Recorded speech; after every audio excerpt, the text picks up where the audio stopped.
Hello everybody, I'm Conquering History Games and welcome back to the channel, or welcome if it is your first time here.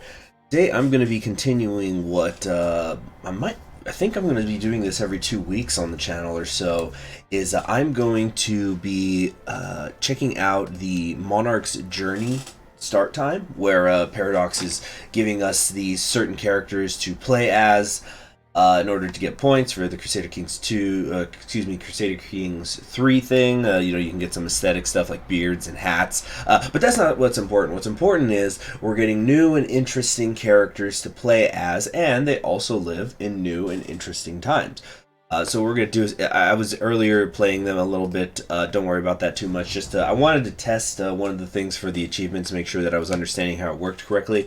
But what I'm going to be doing in this video, much like as I did 2 weeks ago for Mordecai, is I'm going to be showing you other interesting characters from this timestamp that you can play.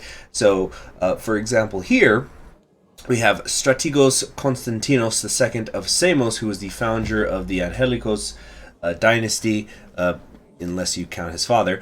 But he's the one who the challenge is done with, and I'm actually not going to talk about him in this video because I'm going to be doing a campaign as him, which should be going up later on today. Whoa! I am so sorry, headphone users. Keep an eye out for that. What I'm instead going to be doing is we're going to be looking at other interesting characters in this timeline. I think I already said that. Just like I did with Mordecai. So, for example, I showed you where you can go play as William Wallace and as Robert the Bruce and other people like that. So, I'm probably going to have a lot less than I did in that video because people seem to be scared off when the video is too long. So I'll do my best to keep this relatively short, and let's go check out our first interesting character. Okay, I think that you're going to enjoy this first character a whole lot. If we go over here, we can see that the Kingdom of Castile is in control of most of the Christian areas in northern Iberia. In fact, if you wanted to play as Castile, this is a pretty decent start in which to do it, even though you own Toledo, which is, because the impassable areas is completely surrounded. However, we're not looking at King Alfonso here. Today, we are looking over here at the Duchy of Portugal, which is ruled by Duke Omri, who is a Frenchman. See, the reason for this, and by the way, he is of the de Bourgogne, dynasty, which recurs often in feudal medieval history. So Duke Henry here was originally from the Burgundy region of Europe. However, he had some older siblings, and it didn't seem like he was in any position to inherit his father's land. So when Alfonso VI had been warring with the Muslims, and he had suffered a defeat, he then puts out a call to Europe where he asks for noblemen and their armies to come aid him in the fight against the Islamic forces. So Prince Henri here is one of the people who traveled down, along with other French nobles, such as Raymond of Burgundy, who was his brother, although I think he's already dead by now.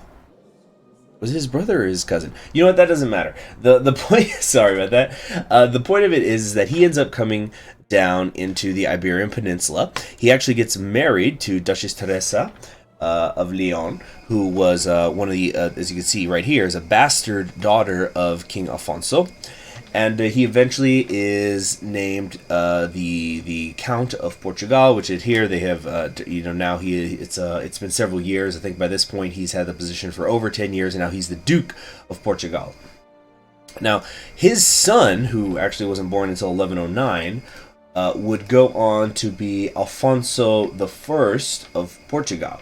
And is the one who actually establishes Portugal as an independent kingdom. But what could be a fun goal for you is to try to do that early, try to break away. Here, as you can see, there is the de jure duchy, but there is no de jure kingdom of Portugal. You want to fix that, which of course would mean that you're going to have to be warring with both Christian Spaniards as well as the Islamic, in this case, the Almoravids, to your south. Another thing that you could do, though this is more of a long-term goal, of course, is Your great grandfather was King Robert of France, Robert II of France. So Duke Henri actually has French royal blood connections. So, if you are interested in that sort of thing, you can make it a very long-term goal of yours to not only create an independent Portugal, but somehow get a hold of the Kingdom of France as well. Probably not something you'll accomplish in one lifetime, but it is something that you could attempt with your family. And so I hope you all find him interesting, because I sure do. For our next character, we're going to be looking at somebody who has a strong claim on the Kingdom of England, which at this point is very securely in the hands of the Normandy family, but only deceptively so.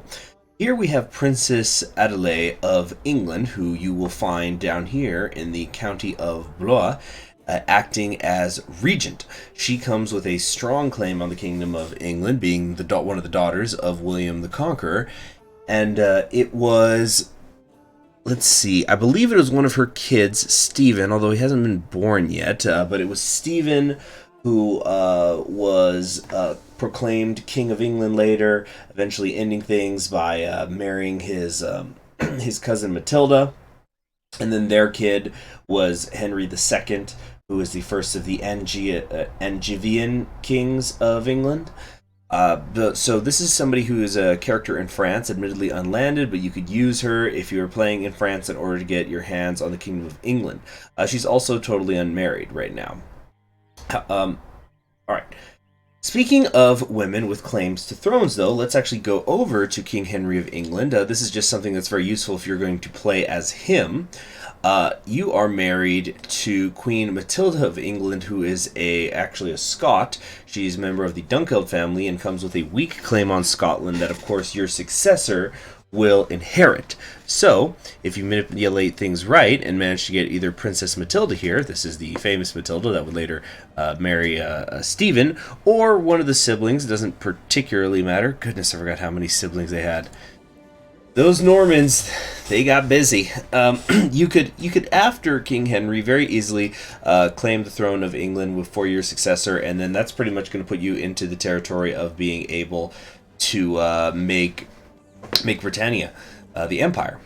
One other area that I wanted to show, or one other person that I wanted to show, just so you kind of generally know that he is out there, is Harold will be found in this time period as the head of the Saxon band. This is Harold, son of Harold II, who comes with a strong claim on England. So if you can manage to get him into your court, wherever in the world that might be, he could be somebody who you can grant a little bit of land to, and then go on and try to reconquer the conqueror's family and put the House of Godwin back upon English throne.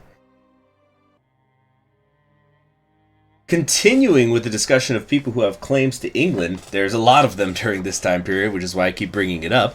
If you come over here to the Emperor Alexios' empire, by the way, he's doing very well at this point. I think that only 8 of his kids. I think him and his wife did manage to have one more kid historically. 9 children. What a beautiful family.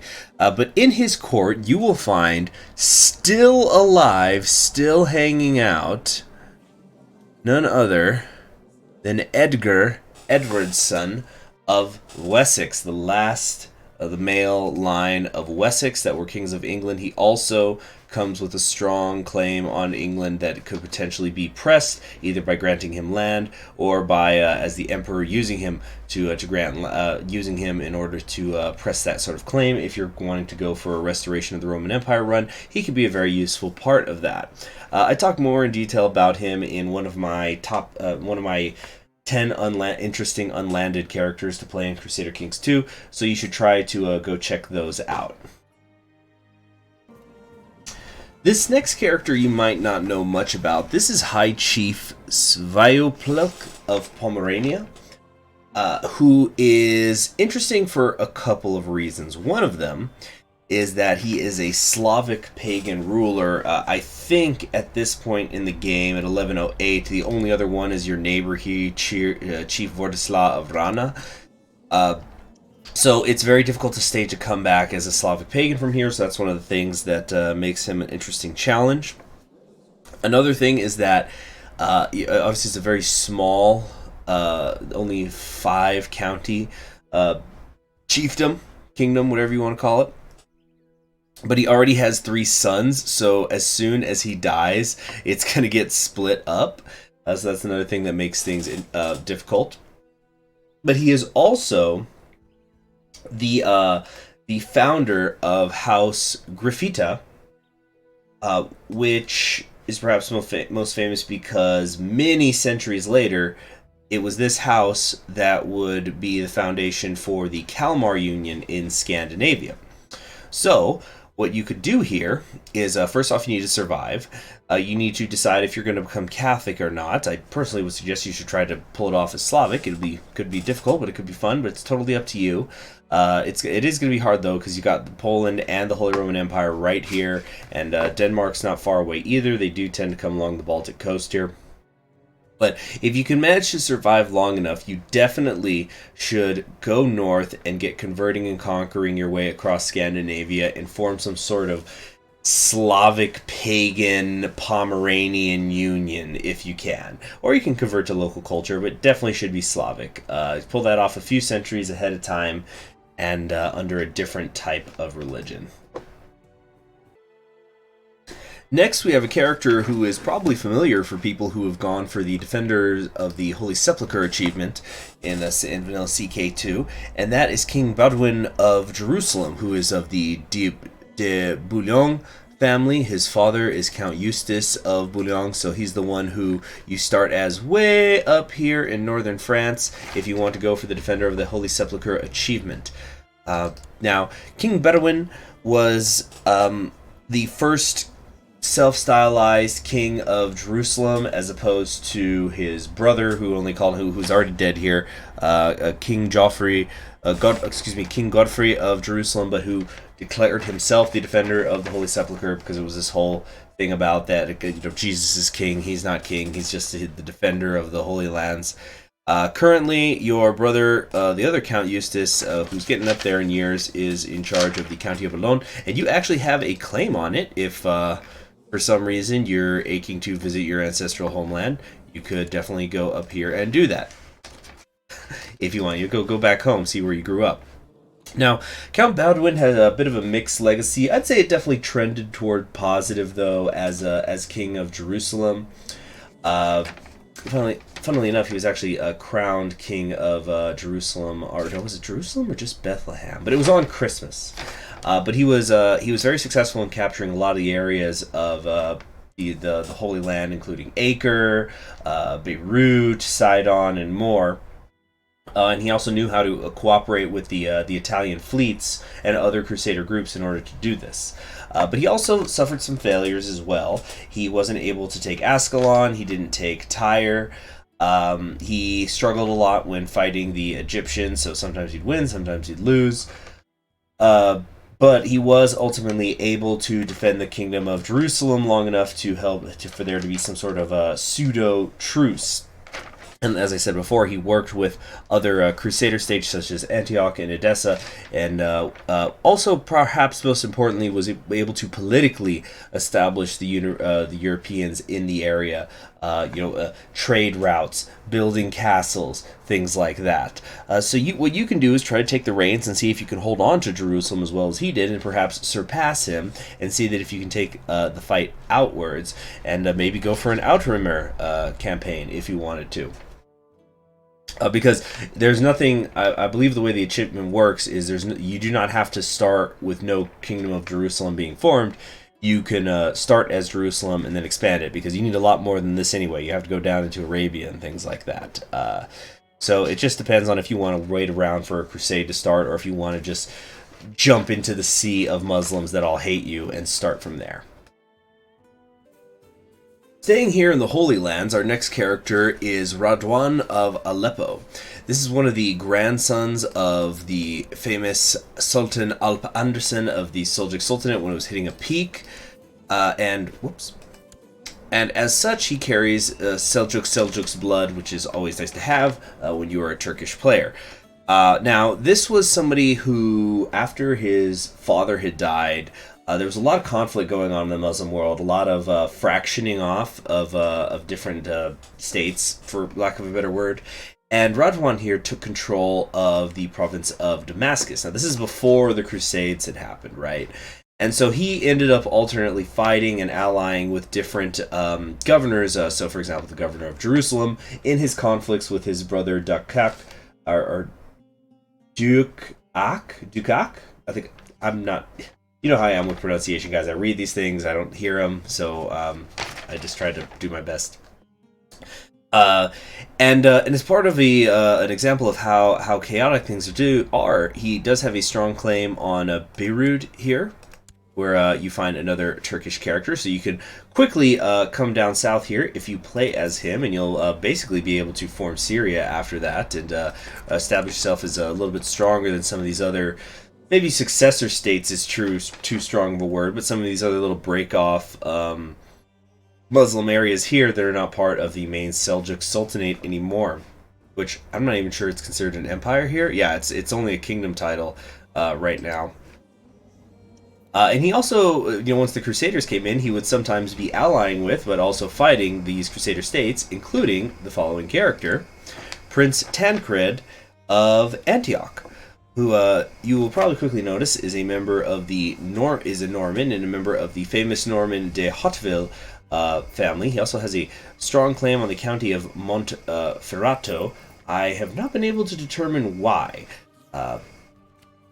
Maybe it's just because he's a Norman, a southern Norman, and the southern Normans were always fighting the Byzantines, and the Byzantine Empire had a family that eventually ruled this county, so maybe he's trying to, before they even get a chance, grab a hold of it. I'm not entirely sure.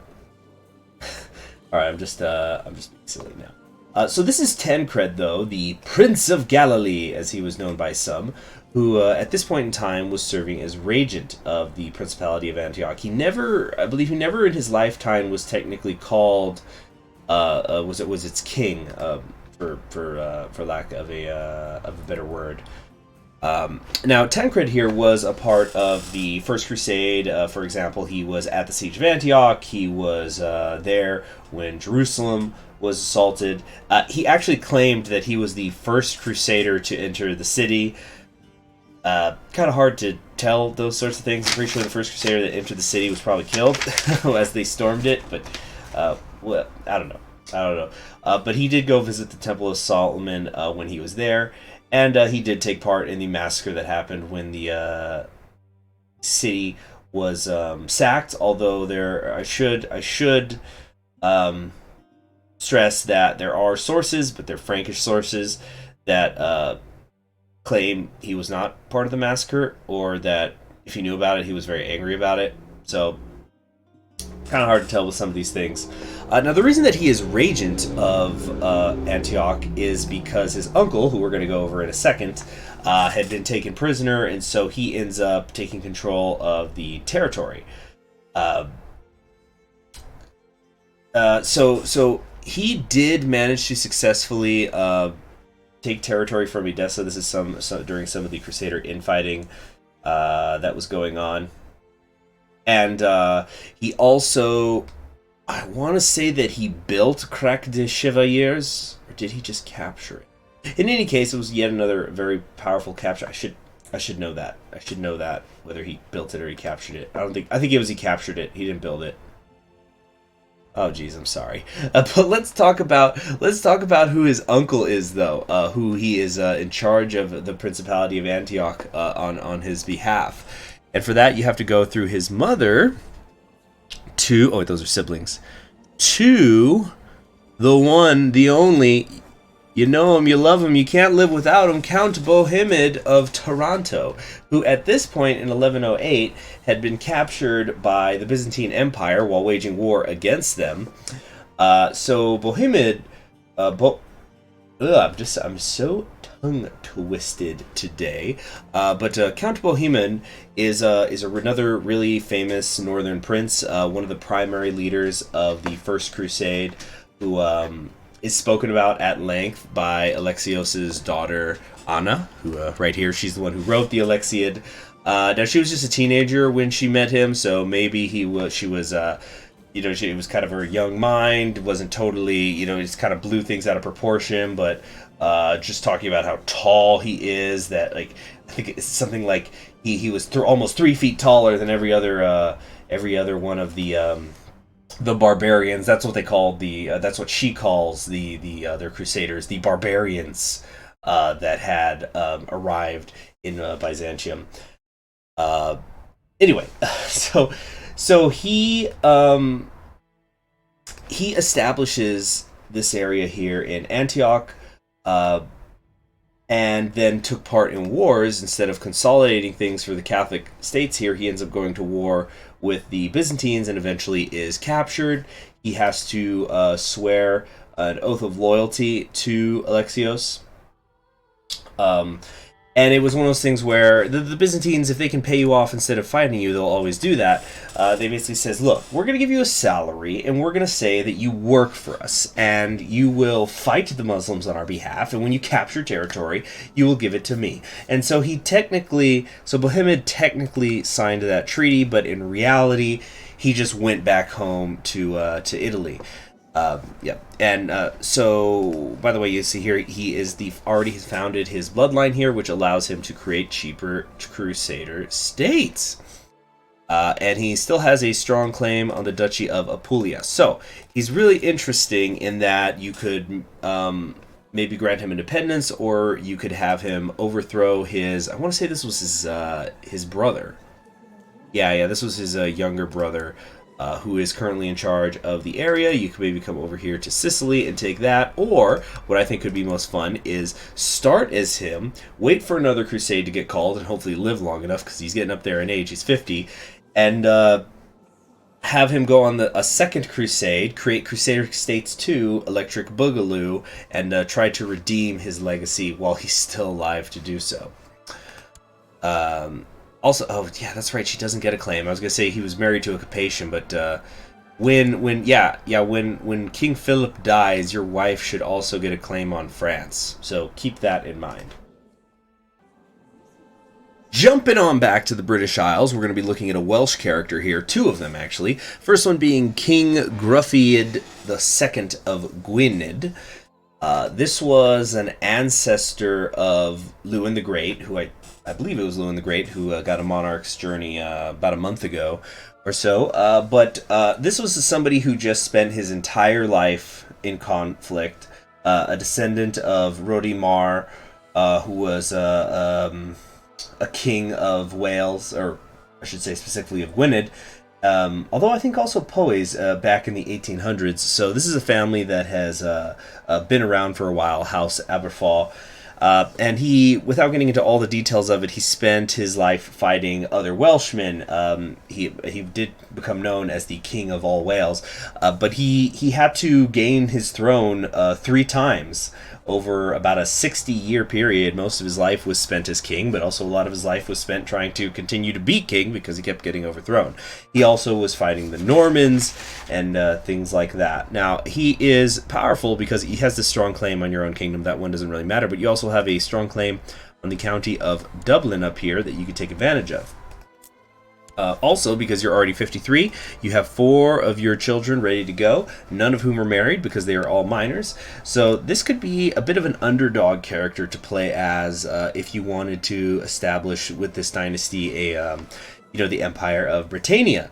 What is it called when the Welsh take over? It's Gwydain or something? Yeah, you can go. You can use him for that, and it's a good underdog character to do it.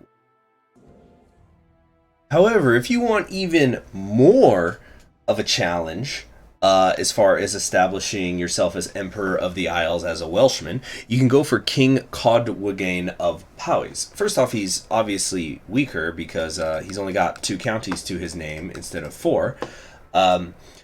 But he does have one thing that the other king doesn't. He has the blood of Vortigern, which is not the oldest bloodline you can get in the game, but it's pretty darn close. Where you are descended from one of the kings of Brittany underneath the Romans. But this one particularly kind of has an infamous legacy because he's the one who invited the Saxons as mercenaries in the first place, which is what got them to the Isle of Britain. But the funny thing about it is that you will get increased Anglo-Saxon opinions, so the ones that are still around, you'll be able to get their help. Also, cruel people like you more, which is not the kind of blood you see every day. But he could be very difficult. You do get a strong claim on the petty kingdom of Gwyn to your north, so you could press that, and it will be inherited by your successor. You are already 67 years old, so there's not a super rush for you to press that. However, if you wanted to play this as in a role play kind of way, he had a son, his eldest son here, Owain of Cadwagain, had fallen in love with a member of the court down here. Nestfurch Estian of the Morgangwig family, which Welsh people will have heard of that. But she ends up getting married to the Count of Pembroke, and they end up doing raids into that castle for her. And what I think is sort of funny about all this too is that because you could try to roleplay it by having her marry... Oh, shoot, no, she's 42 here. Dang it. I need to take more extensive notes. I've got my paper here, but there's just so much information. I never get it all.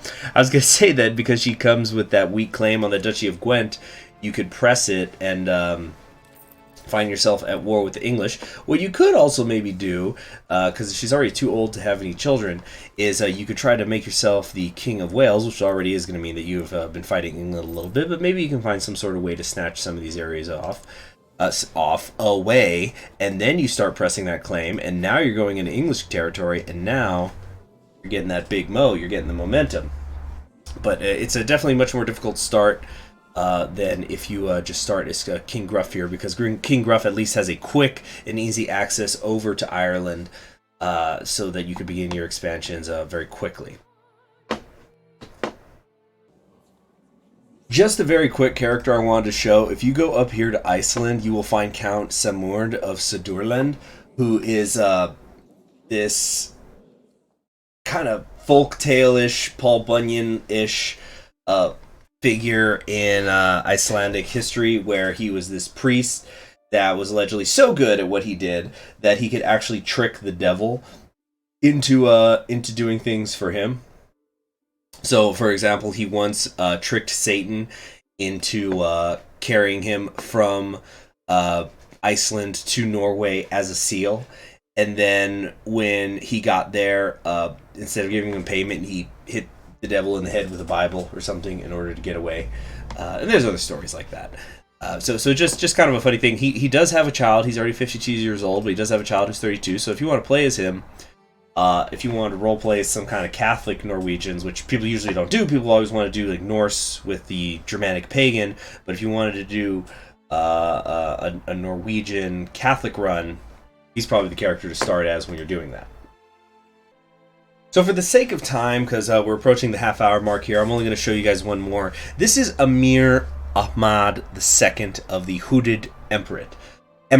Now, the Hooded were one of the several Tafiyas, now these I would feel safe calling successor kingdoms to the Umayyads when they collapsed in the mid-1000s, in the mid-thousands in Iberia. So essentially you had all these splintered, fractured kingdoms, then the Almoravids from North Africa came in and they began to conquer all of them and absorb them. The Hooded here are essentially the last ones who are still around at this point, around Zaragoza. Now, what the thing is, though, in order to replicate that these people are all fighting to unite the Muslim territories in Iberia, even though you're only starting, I think, with 2 counties here, just the 2-county start, you have a bunch of strong claims for basically the Balearic Islands, and I think it's all of the duchies of Iberia until you get here into modern-day Portugal. So what you should totally do is you should do a 2-player game where you and a friend play Omri and Ahmad, and then try to create some sort of cosmopolitan version of Spain, where modern-day Spain, you just have the Hoodids take over, and so you'll have a Muslim Spain, and then you're going to have a French Portugal over here. That sounds like a super fun thing. You should totally do it. But yeah, he's got all of his strong claims here, and also his son is here, Abdal Malik ibn Ahmad, who was the actual last member of the dynasty. Briefly, they managed to last for about 22 years after when you're starting here. So see that if you can make a comeback, push back the fundamentalist Islam of the Almoravid Sultanate, and recreate Al-Andalus, and then finish the job by cleansing the peninsula of Catholics, unless they're French Portuguese Catholics, just for fun. Just do that. So I think that's enough interesting characters for this timestamp. I hope that you all found it interesting. Like I said, I'm not going to be going over Samos because I'm going to be playing as him. Keep an eye out for that later on today. Not in the next couple hours, probably like in the next 12 hours after this goes up. It's got some interesting achievement requirements, especially the having a kids one. I'm gonna have to really think about how I want to do that. Without getting excommunicated. But thanks for joining me. As always, I want constructive feedback on these character videos. Let me know what you think, which ones are your favorites, which are ones in this timestamp that you think that I missed. I know I missed at least a few, but I just thought there were other characters more worthy of talking about in order to keep the video length down. So I'll see you all around. Subscribe if you haven't already. Bye.